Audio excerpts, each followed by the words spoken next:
পক্ষ থেকে আহত ভাইদের পক্ষ থেকে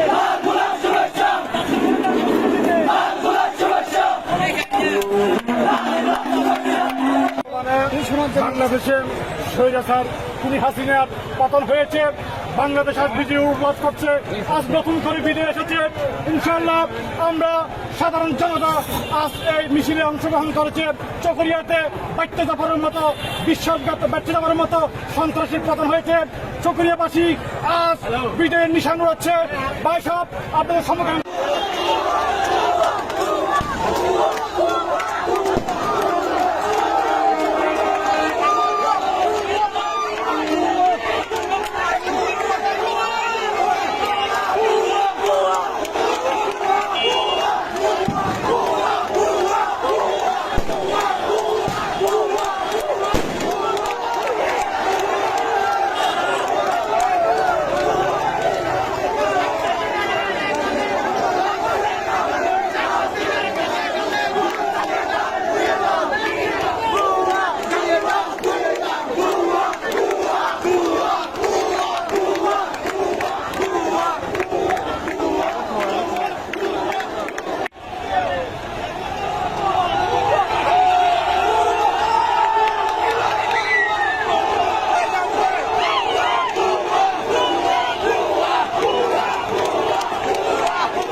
হাতে গেলে দেশ তথ্য রাখবে না বাংলাদেশ।